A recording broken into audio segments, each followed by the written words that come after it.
One of the ways Motown helped break the artists, they put together the package tour, the Motown Revue. Yes. And I know that you were on, I guess, the very first one, wasn't it? Yes, I was. And went to a lot of cities in the South and all that. What was that like?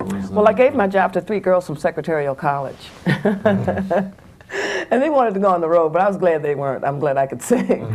Because it was like getting boring now, seeing in the studio, seeing all of these acts going back and forth on the road, and hearing Claudette Robinson of the Miracles, who used to sing actively with the Miracles, tell about how her adventures were with keeping the girls away from her guys, because she had 3 guys, not just Smokey. She had to watch Ronnie and Pete and Bobby. So I wanted to go on the road really badly. I had never traveled except going back to the South and visiting my grandparents. And I wanted to go to New York, and I wanted to see what Chicago was like, and I wanted to travel to California. And when the idea of the Motown Revue came, we were all a little bit afraid. And we all left there with raggedy suitcases, all tied up, because none of us had luggage.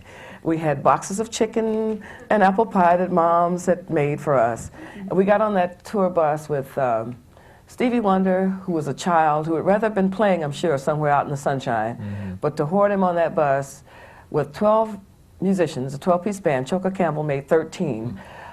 We had Marvin Gaye, whose record was just about to hit. And we had the Supremes, whose record hadn't been recorded yet, but they were on the show. We had the Marvelettes, who were the big stars, big girl group stars.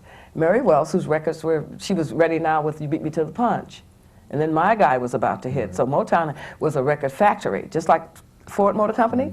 There was always a record being recorded. Barry owned the studio, there was no time limit, and they have musicians in there like from 12 o'clock in the morning till 12 at night, and sometimes even longer. So the music was always prepared and ready for us when we returned. But that first Motown Revue was a genius idea of Beans Bowles, Thomas Beans Bowles. He had traveled with Fats Domino, and he'd also gone on the road with Ray Charles and Bill Doggett, if you remember the name. Sure. And so he got the idea to put us all on a bus and to send us on the road. Scared little girls, they put wigs on our head right away. I'd never seen a wig before in my life. Didn't know people wore them. That's how naive you can be, being from the South and being taken to the city and having to live, you know, among everything that's going on. And I was a little bit slow, a little naive, but I caught on kind of quickly. If you didn't lay your head completely up against the window, the wig wouldn't smash all the way, so we learned to sleep on the elbows. We would share the dressing rooms with the Marvelettes and with Claudette Robinson, and we'd even share, we stayed in 2 hotels in 94 one-nighters.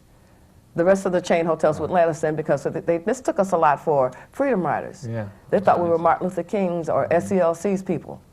We didn't picket or march or anything, but when one would look up and see a bust of black people, then that was the, they take their aggressions out on us. We've been faced with shotguns and denied use of restrooms and had to hold it till you get out of town. We've had hotels just turn us completely around and say, no, no, no, you can't come in here. Because they didn't know we were going to have trouble or if we were actually used to hotels. It was a newness. And I think we took it very well. We had 1 casualty. We had 1 person to lose their life on that Motown Revue. And a couple of fights, we were shot at. In fact, when I dived on the floor, Mary Wells thought I'd lost my mind and laughed at me for about 15 minutes. Oh, look at Martha on the floor, girl, you're so silly. But the next day, they dug 3 bullets out of the top of that, where Motown Revue was written. 3 bullets were dug out, so I had the last laugh. I heard gunshot, I knew what it was. Wow. She thought it was firecrackers, because it was near 4th of July. We stayed out there 3 whole months, the first tour though. And when we got back, everybody's records had hit the charts. So they knew what they were doing. Wow. Barry came out a couple of times to discipline us because we did have some parties that weren't scheduled. We got around those chaperones, baby.